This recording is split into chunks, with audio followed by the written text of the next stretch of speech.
Entonces, la relación entre las distintas variables nos ayuda mucho a orientar el diagnóstico hacia una clasificación de tipo 3, de tipo 2 o especialmente cuando hay discrepancia funcional, pues sospechamos que es un tipo 2. Y si hay hiperagregabilidad es un 2B, si hay trombocitopenia es un 2B, y cuando lo que está bajo es el factor 8 y la relación es menor de 0,7, cuando la comparamos con el antígeno, es un 2N. Y esto es fundamental porque si bien parece una hemofilia, como en el caso de hoy, no puede recibir factor 8 de tipo recombinante, debe recibir factor 8 que contenga factor von Willebrand.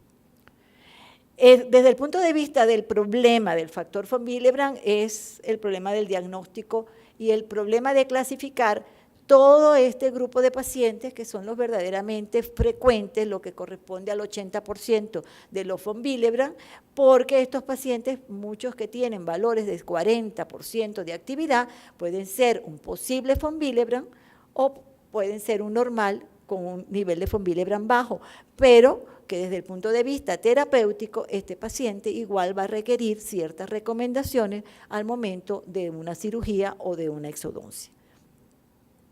Desde el punto de vista del tratamiento, ya se mencionaron las variables del tratamiento y por supuesto que en el tipo 3 no está indicada la desmopresina porque no hay una respuesta a este agente. Y para estos pacientes de tipo 2 y 3, todo paciente que no responda a la desmopresina, pues hay una serie de indicaciones o de dosis que quizás no vale la pena mencionar con detalle, pero que dependiendo de cada tipo de problema, pues el número de días y el nivel de actividad que nosotros debemos alcanzar.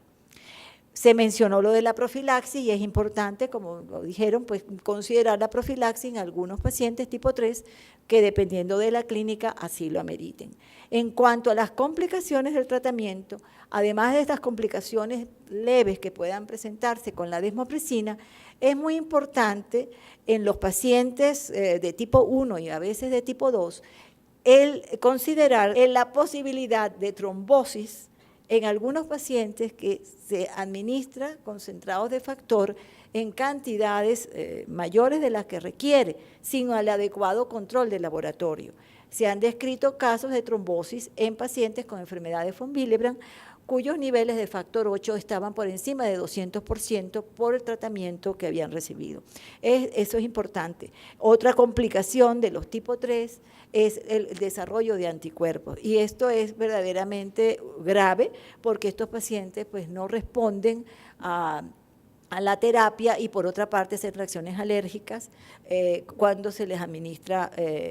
concentrados que contengan factor von Willebrand. Esto es verdaderamente un dolor de cabeza. Desde el punto de vista de la hemorragia en la mujer, como les mencioné, pues por supuesto, por su condición, pues van a tener casi todas estas mujeres con tipo 3 problemas importantes. Las mujeres que tienen enfermedades von Willebrand durante el embarazo deben ser evaluadas en forma regular, se hace una evaluación inicial generalmente y luego se repite a las 36 semanas para, dependiendo del nivel de factor en ese momento, se toma la decisión que terapéutica se va a seguir durante el parto. Las de tipo 1, como ustedes saben, generalmente no hay ningún inconveniente porque con el embarazo se elevan los niveles de factor y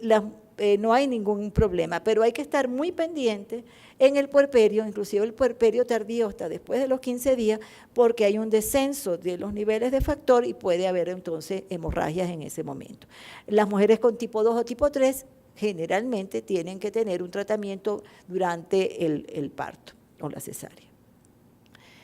Errores en el diagnóstico, eso lo vimos hoy con el caso de hoy, pero también formas leves de von Willebrand tipo 1, confundidas como normal, falso negativo, o lo contrario, un individuo normal que se considera que es un von Willebrand.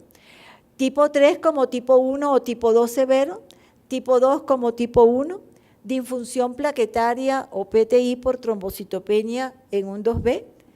una mujer portadora de hemofilia A o una hemofilia A y es un variante 2N. Todos estos son errores que potencialmente pues, son errores en el diagnóstico de la enfermedad de von Willebrand.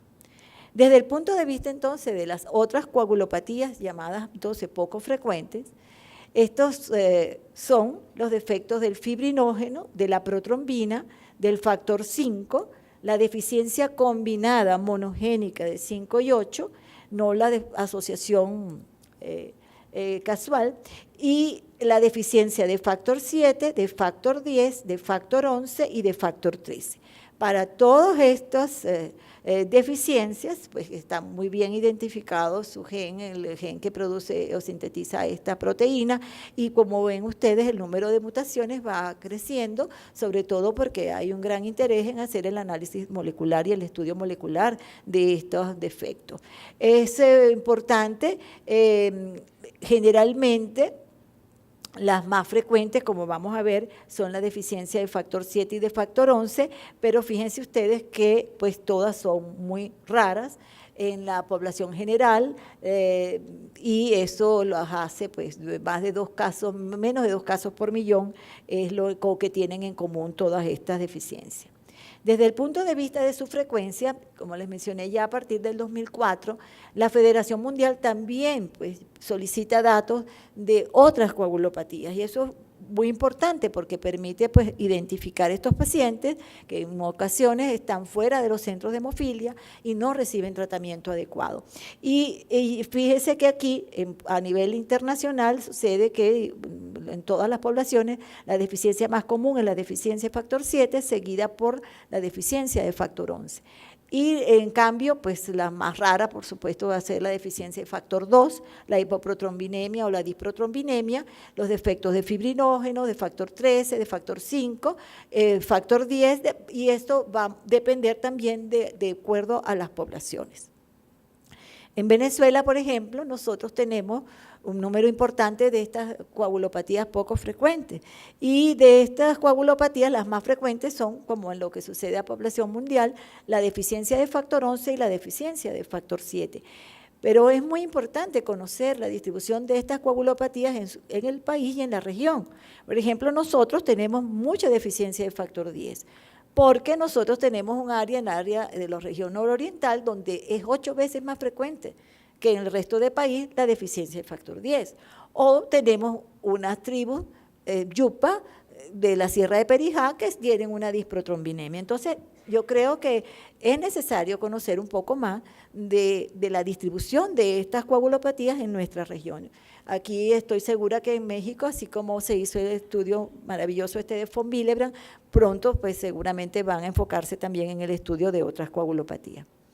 Desde el punto de vista de lo que sucede en Latinoamérica, hay fibrinógenos anormales descritos, pues que como ustedes saben al principio, la mayoría de estos fibrinógenos anormales se describen y se utiliza el nombre de la ciudad donde fue identificado ese paciente. Hay Buenos Aires y Caracas del 1 al 6, Lima, Guarenas, Maracay, porque el grupo CLAT, en la persona de la doctora Carmen Luisa Piñango, la doctora Bosch y todo este grupo, pues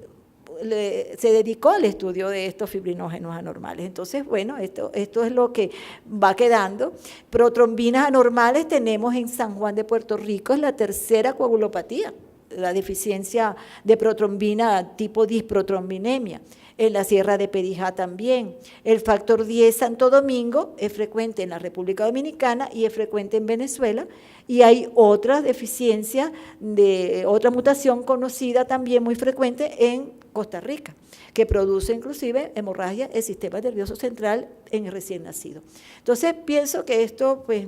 es importante que cada día conozcamos más de la distribución y sobre las complicaciones de estos pacientes. Los registros son muy importantes y la información de registros como el norteamericano, el registro iraní, el registro italiano, ha ayudado mucho también pues al conocimiento de estas patologías. Fíjense ustedes, estos trastornos en general, con excepción de la disfibrinogenemia, todos se heredan en forma autosómica recesiva.